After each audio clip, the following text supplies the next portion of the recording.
Okay, so now we're going to do multiplication. And the first one is called partial products.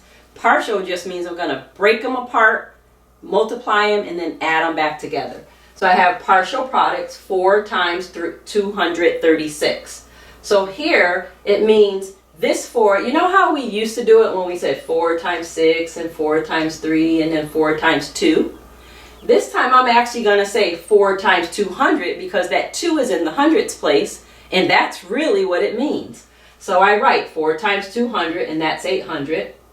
4 times 30, that's not just 4 times 3, it's a 30.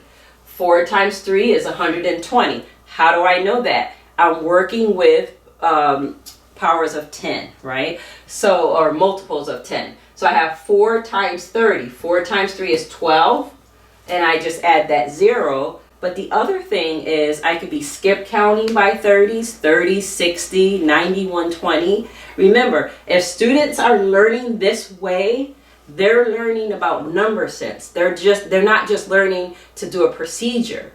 So that's why it might seem difficult to us because we learned procedures back in the day, right? But students are learning how to work with numbers now. And if they can do it, they're all the better for it. So here I have 4 times 200 is 800, 4 times 30 is 120, 4 times 6 is 24, and now I add those together. And again, when you do it this way, you end up with a lot of zeros, and so when you're doing your column addition, a lot of times you never even have to regroup. And even if you do, it's not a hard thing to do. So we have 0 and 0 is 4, 2 and 2 is 4, 8 and 1 is 9. Our answer is 944. If you want to take out a calculator and try it, I hope you get the same thing. I should check myself, but anyway. So next there's this thing called lattice multiplication, and I taught 6th grade, and I believe lattice was in one of the books, or I saw lattice multiplication somewhere. I thought it was cool and I really liked it. But there's actually place value involved, and I'm not going to tell you the answer to this because I want my students to be able to tell me where they see place value. So I'm going to leave that as an open thing right now. All right, so anyway, my question is 6 times 815. That's my problem. And as you can see, I have 3 digits in the 815. That's one of my factors. And then I have 1 digit in the 6. So here, this is a 3 digit by 1 digit. And I drew this really big so you could see it on the camera. And then I have to divide each of these boxes because some of my answers are going to have 2 digits. So when I multiply 5 times 6, I get 30. When I multiply 1 times 6, I get 6. So I wrote 0, 6. And when I multiply 8 times 6, I get 48. And so I have that diagonal so I can show the 40 and the 8, the 4 and the 8. I can show the 2 digits. And in actuality, there's more, I'm saying 48, but I want my students to be able to tell me what does that really equal? When I say 8 times 6, what am I really saying? I'm going to leave it like that though. So once I get all my answers, I add along the diagonal. So I have a 0 here, and I have a 3 and 6 is 9, a 0 and 8 is 8, and a 4 is 4. So my answer is 4,890. So 6 times 18 is 4,890. I liked doing lattice because I thought it was tricky, and I like having puzzles. I like solving puzzles. But once I learned that it had place value, then I really began to value it even more. So it was more than just a fun puzzle to do in math. There's actually place value involved, and I'm going to challenge one of my students to try to explain to me where they see the place value. So here, I left one without the answer because I wanted to do it together. And then my students are going to try one on the Blackboard worksheet that I gave them. So let's try this one together. I could start anywhere, it doesn't matter. So I'm going to start with this one. 3 times 5 is 30. 6 times 1 is 6. 3 times 1. So you see how it comes together right here is 3. And then 3 times 5, I go here and I go down, is 15. And when I add along the diagonals, I get 0. And then here I get 6 and 3 is 9, plus 5 is 14. So here I do have to carry a 1. 3, 4, 5, so I have 5 there.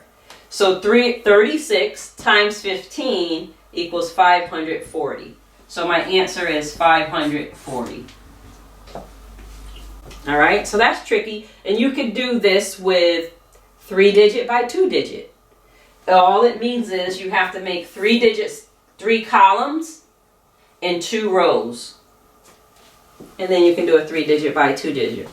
So I wanted to end with this. When students are in probably 2nd or 3rd grade, they're using array.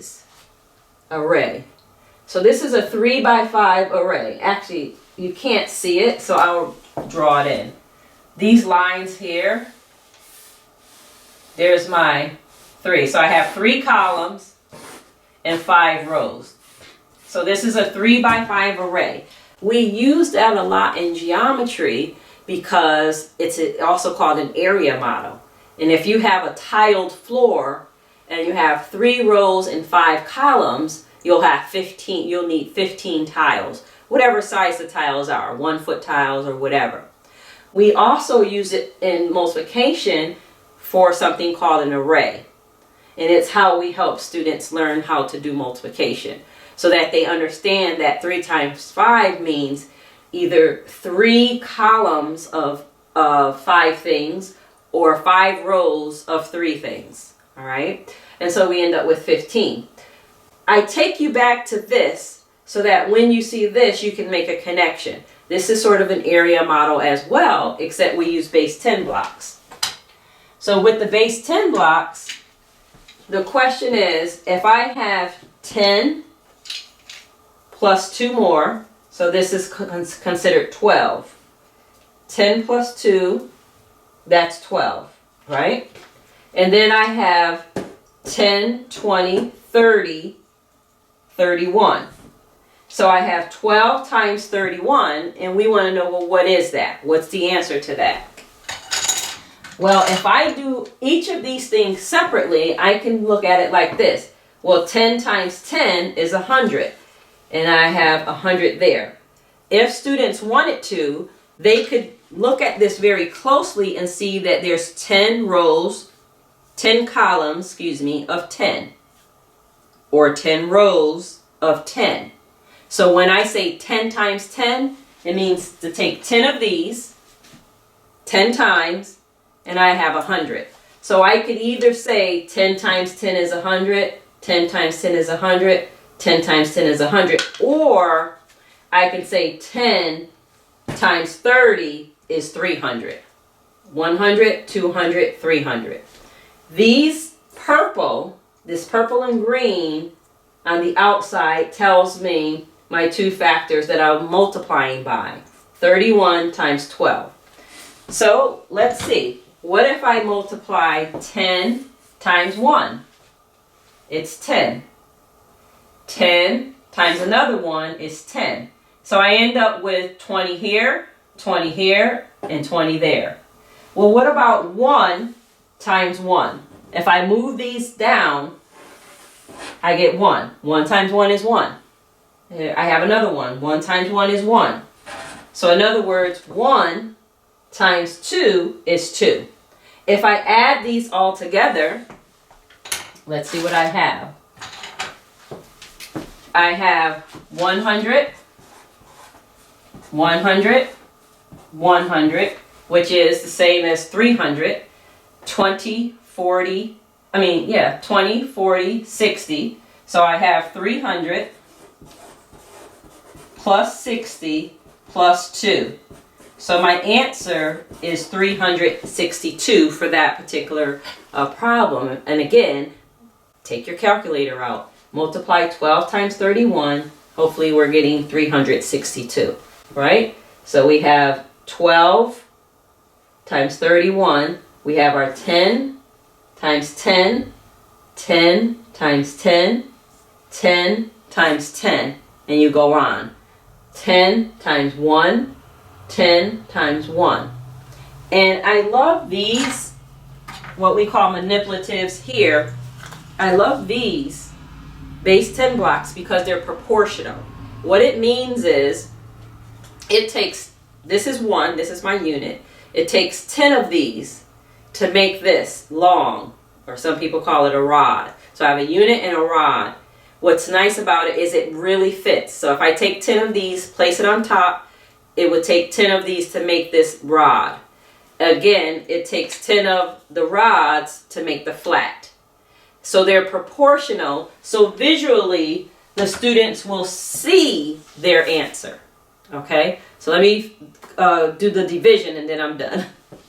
All right, let's do the division. I think I should just put it right up here. Okay, so the division, partial quotients. I love this one. I call it partial quotients or repeated subtraction. Again, if students are using partial quotients, it's because they know, remember the answer to division is quotient, right? So they know how to work with multiples of 10. So I made this one kind of easy. 4,880 divided by 80. So I say, okay, the question is, when you're dividing is, how many groups of 80 can I pull out of, right? 4,880. So and when I look at this number, I say, oh, I can pull out an 80. I see an 80 right away. Another student might see 880 and say, oh, I wonder, 8 times 11 makes 88. So I wonder if 80 times 11 makes 880, and they might try it. But for me, I'm going to take out the 80. How many 80s? Just one.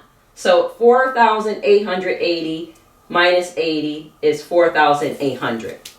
So now I see the 48.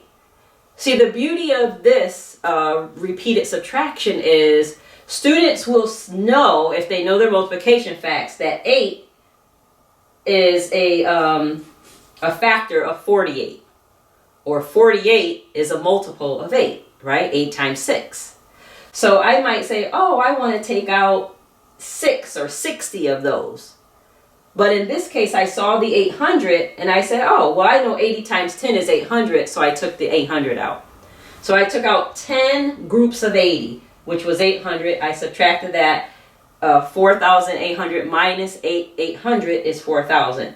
Last but not least, I said, oh, well, I know 8 goes into 40. So if I don't see those zeros there for a second, I know 8 goes into 40. So 80 must go into 400, and 80 also goes into 4,000. How many times? 50, right? 8 times 5 is 40, and then I have the 2 zeros left on those two numbers.